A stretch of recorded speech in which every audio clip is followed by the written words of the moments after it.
All right, welcome back. Now we have briefly talked about how to declare a node and how to create a linked list of simple data type. What if I want to insert something into my linked list? We have various operations available. We should be able to, as you can see on the board here, we should be able to create a simple linked list, which we just did. We should be able to insert something, delete something, search, print, check if the linked list is empty, initialize it to some values which are initial values such as spaces or some zeros, or we should be able to check the length of this linked list, destroy the linked list, release the memory back to the operating system, retrieve info, and copy the linked list. Now, we will not be discussing all of these concepts into this lecture, but this is what we want to continue to do that next week as well. Also, there are different types of linked lists discussed in our chapter 16. There are something called unsorted linked list. As you can see right there, there are different types: sorted linked list, doubly linked list, and circular linked list. So I will not be going through every single type. We have briefly talked about how to do unsorted, just grab the data, just plug in at the end. But there are other methods that when you get the data, whatever the type of data you get, you put it exactly in the right place. So it might take a few extra lines of code, but it will be more efficient for future usage. There is an example available for each one of those types in chapter 16. So I'll try to accommodate all of them, but if we not, then we'll probably skip one or two. But I'll definitely show you how to create circular linked list. Circular linked list is a linked list which moves forward. You're creating the data, and the last node is pointing towards the first node. So you have, let's say, 3 nodes: first node, second node, the third node. It's pointing towards the first node. So they are kind of all interconnected. It's like in a circular format. So we'll be discussing, if not all, most of them in the next week's lectures as well. All right, so some of the functionalities we want to be aware of: searching an item, inserting an item, deleting an item, like as I indicated here. And this process is called traversal. So you'll hear this over and over from me, and also in the chapters 16 and onward, that how do you traverse your linked list? How do you, from a given point, from the first node of the list, step through to the next, to the next, to the next, and on and on and on. So I actually showed you in the first demo how to do it manually. Like you have 3 nodes, how to display manually link, link, link. But there are other better methods, and those are the methods we are going to discuss now. Especially, it uses, in your book, it uses, let me see if I can show you this part here. It uses a while loop, and most of you are very familiar with while loop. While loop is a loop just like a loop which will look for the null pointer. It's going to look for the null pointer. It's saying, I have a pointer, and if it's not null, traverse it. Continue to stay in this particular linked list. What exactly that means? For example, let's say I declare another pointer here called current here. So let's put that current pointer here. The current pointer is also pointing exactly where head is pointing. So then I check, is the current link null? If it's not null, traverse to the next one. Are you null? It says, no, I'm not null. At one stage, one of the node, the last node, probably is pointing towards null. Then it will stop traversing. Otherwise, it says, display the content. I'm not showing the displaying the content here, but I'll show you in my demo. Display the content and move on. Move on means you were pointing here, you did not find the null, now point over here. Did you find the null here? No, I did not. Now move on to the next one. So it continues to move or traverse in the linked list. So this line of code you have 3 nodes, 3 billion nodes, it's going to work. Because it's looking for the last node, because last node hopefully is pointing towards null. You guys are following? Okay? So this allows us the ability to traverse it. Now, if you can traverse the entire linked list, what do you think? Can you display all the content while you're going through step by step? Yes. All right, absolutely. So in fact, if I just use this while loop, cut it, and now put it in my program, it has the ability to show all the content. And I do. I actually cut it and pasted right here. I actually showed you with for loop as well as with the while loop. Here it is. So this is where I am showing you. Let me see if I can quickly undo this part here. And I have to create a new node. I'm going to go follow the steps because first I created a new node and it's just indicating that you forgot to create a new node. All right, let's actually look at the insert first. So I'm going to take the pause from here, put the pause here. Pause is just a simple command from DOS operating system. It allows me to pause where I want to pause. And by the way, when you, in C++, when you highlight certain line of code, there's a button available. There's a button available. And the button is right here. Right here, you'll see a button. You can comment things and uncomment things. So you have the ability to comment and uncomment. So when you have certain lines of code you do not want to run in your code, you can always select and comment and uncomment. If I want to uncomment it, here's a button, uncommented it. All right, let's see what's happening in this line of code. Who can help me?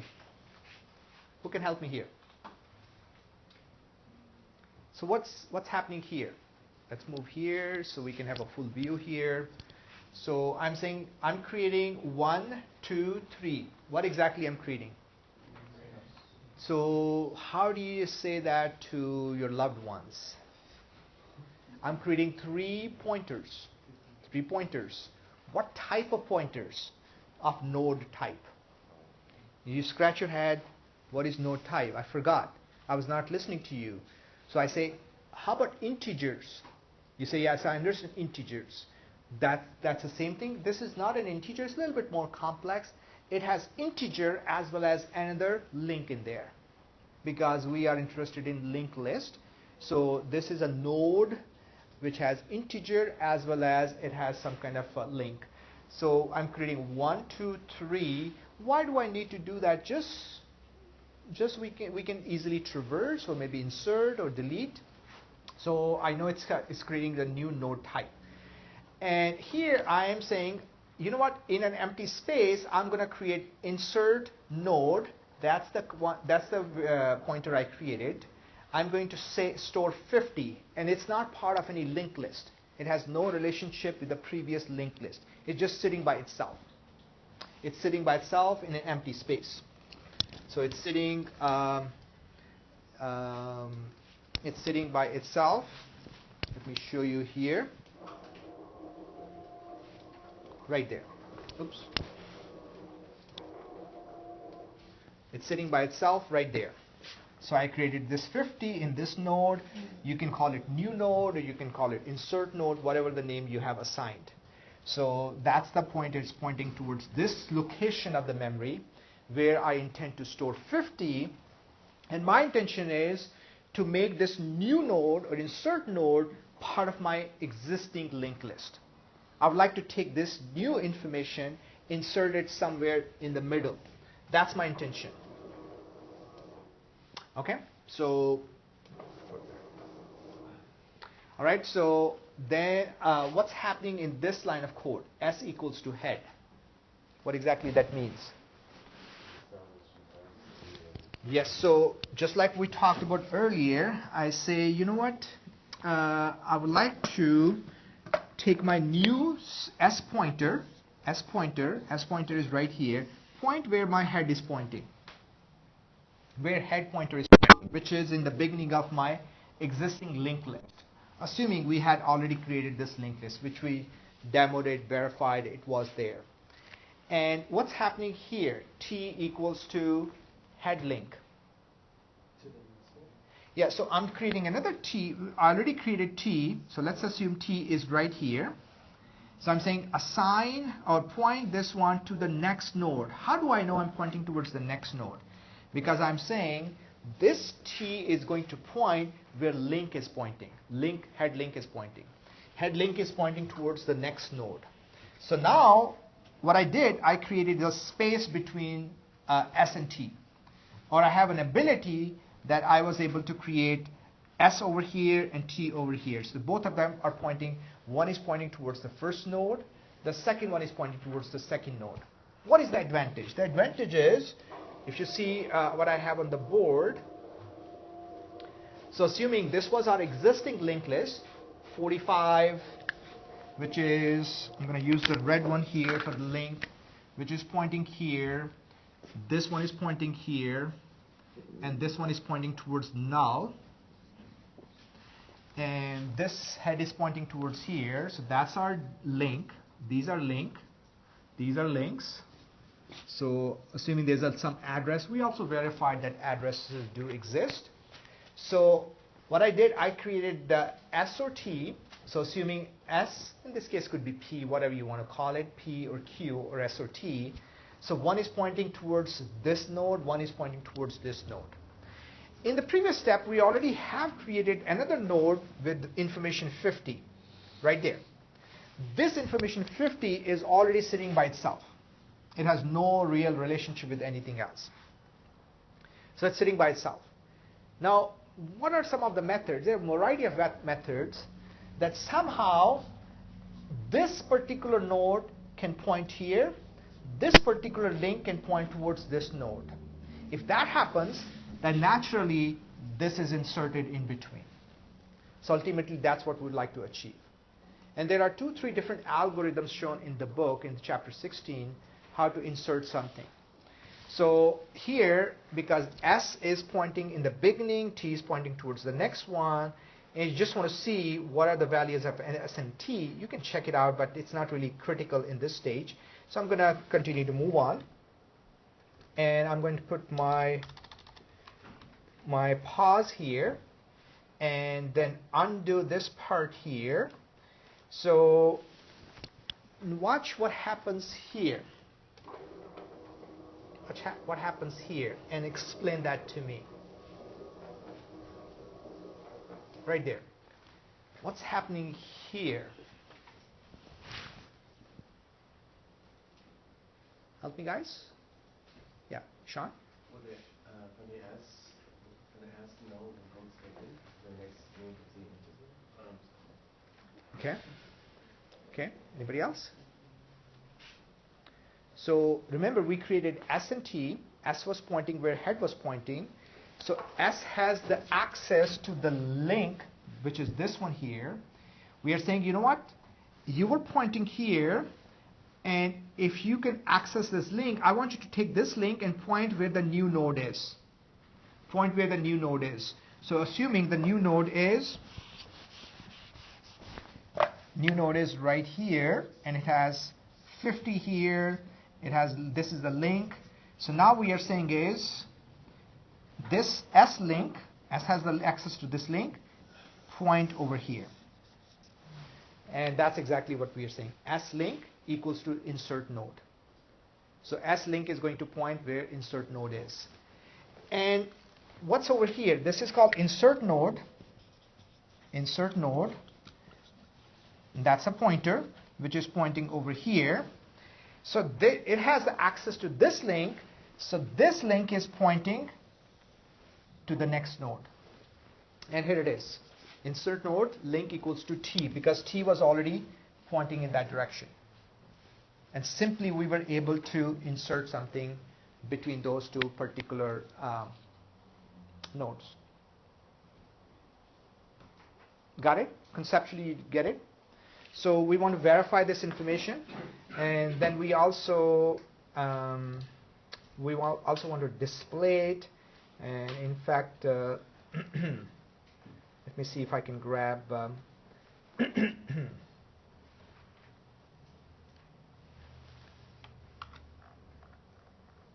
so I want to verify this information here, that everything is displayed correctly.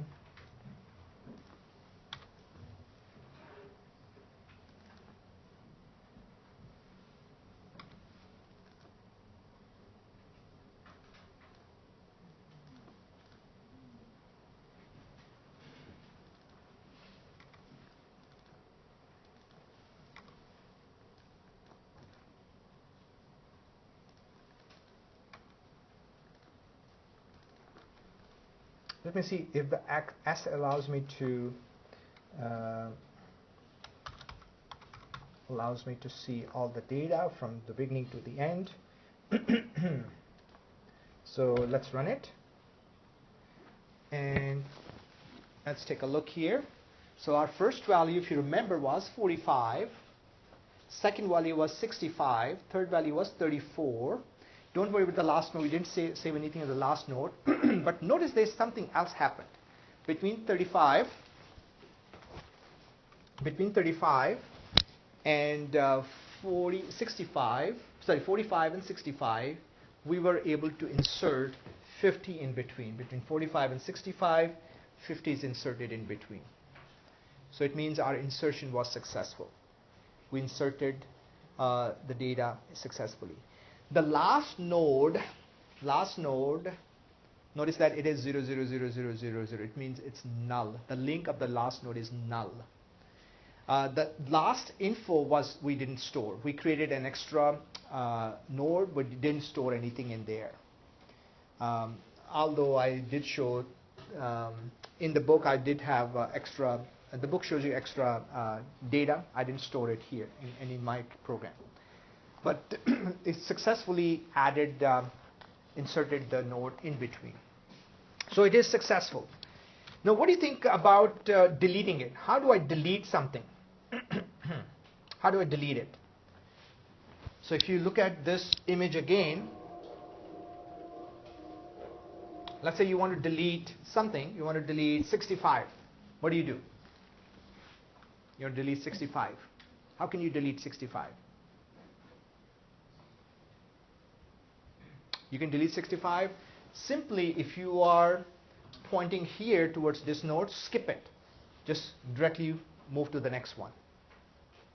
You see what I'm saying, right? So let's say we want to exclude someone. We don't like Vanessa anymore. We say, Vanessa, we want to skip you. So what do? So Chris can talk directly to him, not to have the direct link. No, but does that mean Vanessa is completely physically not present there? She's still there. So in that case, we have this is called memory leakage. It means the data is still sitting there, memory is still allocated. We didn't take care of that issue. Unless we ask Vanessa to leave, then in that case, there's an empty space. So that's what we are going to talk about in delete. Not only we reassign the link, but we also delete that part of the memory. We say delete means we deallocate the memory from the Visual Studio compiler from my program back to the operating system. So it is not being held by me. So that's exactly what we are going to do. So here it is. Without deleting the link. So here's my S. If I say S equals to S link, that's skipping. Just one line of code. All I'm saying is, initially you were pointing here. Instead of pointing here, point to the next one. So it will skip and it will point to the next one. And that particular node will be ignored or skipped. That's what we are doing here. And then we verify the information again. So what I'm going to do, I'm going to copy that while loop again and put it here just to verify that information here and read on the code. And I'm going to hit the press any key. This time we are hoping 45 will be deleted. Unless I have an error message. Looks like it's giving me an error message.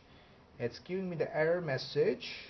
It's stuck and it's processing it. It's not understanding it, and the reason could be s-link, s equals to s-link, and probably the way I used my s I was supposed to use a different variable, and I just took a shortcut and I started using the same variable for that purpose also, because I wanted to hold on to the starting location of the memory, and especially when I lost my head, so I should not have done that. So instead of doing that, let's actually look at manually.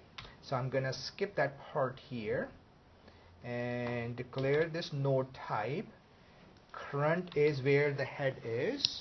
So as you can see, this is directly from the Moodle site for the online students. So here I'm declaring a current variable of that type. Current is exactly where the head is, and then it's going to go through all that sequence. I don't need to go through all that sequence. I don't need to show you all that, but I would like to come back here and P and T. You can do it by using a for loop, which I don't need to show you, but if you want to do a demo at home, you want to use a for loop, you can use a for loop depending upon how many elements you have, how many nodes you have, but I would like to prefer to do the while loop. So all right, so I'm going to jump directly here. So here I have a new node. I'm creating a new node. This new node is pointing where the head is pointing, and then I will have the access to head link, and this should be the same address, which means exactly they're pointing in the same direction. Didn't really need to show you this address, so I'm going to skip that part here because we already are comfortable looking at the addresses. So by doing that, let me see if this one works for us. Yeah, still, because when we moved our original, it's giving us hard time. It said that there's no starting point for the original one. So our goal was to, and in fact this could be your goal at home also, that when you move your pointer, your original pointer, from the first node to the second node, then you want to ensure that you are still traversing successfully. Not only traversing, then you also end up deleting the one you're skipping. So if I'm skipping one of these nodes, so let's say in this case, this is what our new the linked list looks like. I have 45, 65, 50, and 34. After we ran our insert program, if I select to delete 65, so not only you skip this link, you move on to the next link, you also want to delete it. Anybody knows what command, what keyword we are going to use to delete that node? You want to guess? Delete. So when you want to delete, let's say P, you want to delete P. P was pointing towards here, and you can simply say delete P. Delete P, just like that. So it's going to delete that P for you, and that particular node will be deleted. It's almost 11:55. What we'll do when we come back on Monday, we'll pick up right from here, and then we'll make a transition to ADT, which is abstract data type. So which means that I'll be providing you some code, and the code will allow you to do the search and check the empty, check the length, check all those kind of things. We will not be revisiting a lot of these individual manualized kind of code. It will be mostly structured in a data structured environment. So I really want you to go through some of the concepts, especially when it comes to ADT. I'm referring to pages. If you want to look at the pages,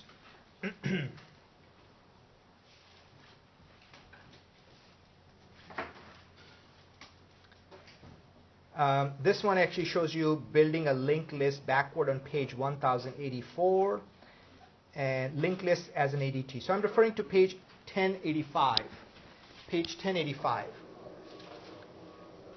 So again, for online students, if you're at home, for next week, our main discussion will be linked list as an ADT. And hopefully you can capture that one in the camera. And the page number is 1085. So this concept is the concept which you really want to really understand it. We'll not be doing any assignment based on the lecture today. None of the assignments will be used, none of the lecture material will be used from today to work on the first project. So most of our focus should be on ADT, abstract data type. So if you really want to spend time reading the material, doing some exercises, this is where I would like you to focus on, especially for online students. Please make sure after page 85 you're paying special attention, and our Monday's lecture, and probably if we need to spend more time, the following Wednesday, we'll be spending following Wednesday as well. Now, trust me, for online students and for on-campus students, things will get easier. This is the first time, and if you're making a transition from other languages to C++, and first time in Visual Studio, things will get easier. So if you just do your part, play your part, and hopefully with the help of your group members. I know, Tyler, you did not have a group assigned. Anybody needs a group member? Tyler needs to be a part of a group. So before you leave, you want to have Tyler? Yeah, we already have it. You already have a group. So how many of you have 3 members in your group? So 3 members. Tyler, I want you to join the group over there. Tyler's already in their group. Tyler is already part of their group. Okay. So do you have his contact information, Robert? Do you have Tyler's contact information? He's already in our group. He's already part of your group? Okay. Last week? Because Tyler contacted me, he said he doesn't have a group. So, okay, so you're okay? Okay, all right. Maybe he doesn't like you guys, so he wants to, yeah, but anyway, so I want you to introduce before you leave one more time, and make sure you have contact information, his email or whatever method you want. Now, guys, stick around in this class. Don't feel overwhelmed. It's going to get more fun. Trust me. It's going to be challenging a little bit here and there, but no assignments other than your homework assignment is you want to read and understand some of the material, especially when it comes to page 1085, which is abstract data type. Really want you to pay attention. Run the demo file which we ran in the class. If you understand all the steps, go to the second demo file. There's a second demo file available. So while you're reading page 1085 and onward, start running the second demo file. And if you're not sure, before you leave, make sure you have somebody in your from C++ class so they can assist you with Visual Studio as well. Next week, we'll continue with chapter 16. Have a nice day, and I'll see you guys later.